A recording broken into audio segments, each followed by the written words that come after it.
Assalamualaikum warahmatullahi wabarakatuh. PowerPoint ini saya buat untuk memenuhi tugas sebagai ujian tengah semester mata kuliah evolusi yang diampu oleh Pak Imam Faktur Rahman.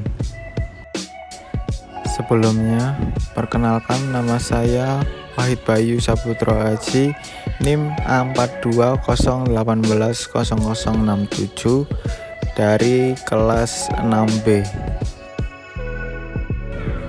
Dalam evolusi, beberapa teori evolusi tidak sesuai dengan keyakinan kita atau kita sebagai umat muslim.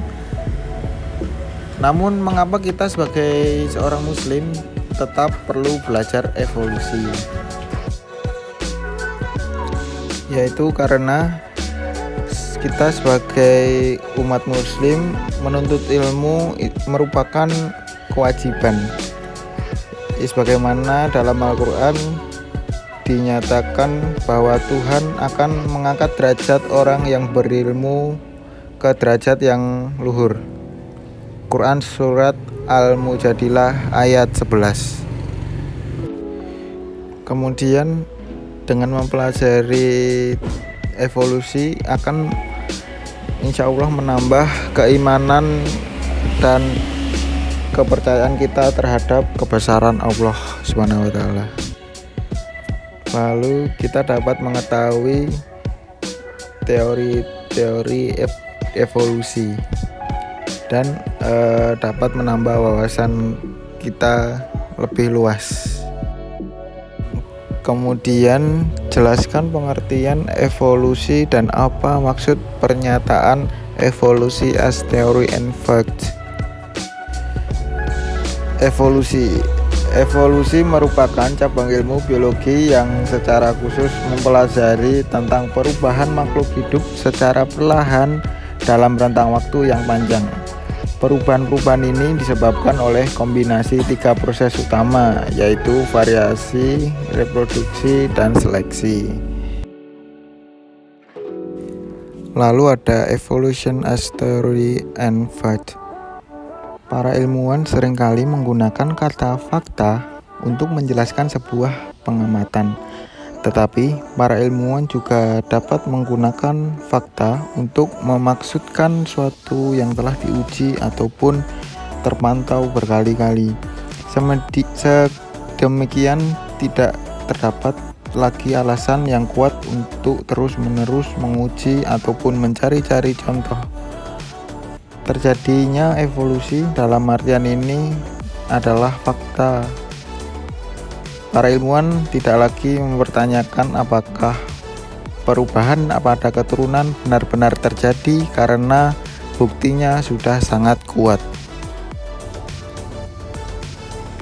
Kemudian proses evolusi makhluk hidup melibatkan 5 mekanisme utama, yaitu mutasi, rekombinasi gen, gene flow, genetic drift, dan seleksi alam.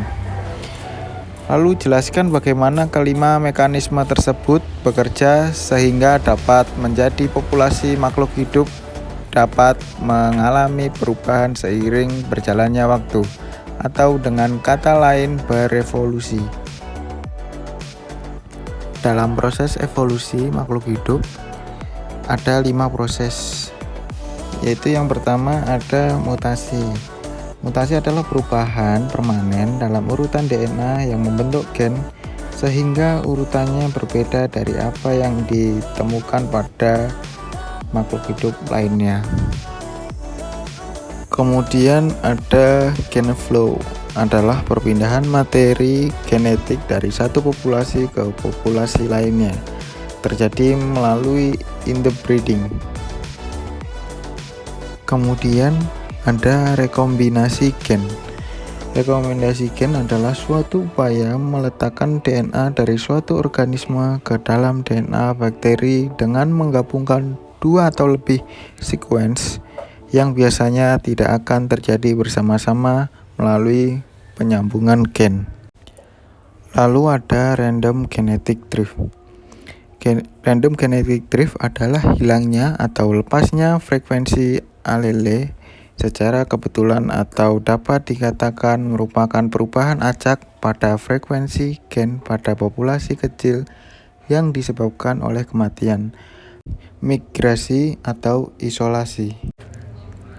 Lalu ada seleksi alam, yaitu proses yang terjadi melalui interaksi antara lingkungan dan organisme yang ditunjukkan dengan adanya keberhasilan yang berbeda dalam reproduksi dan bertahan hidup.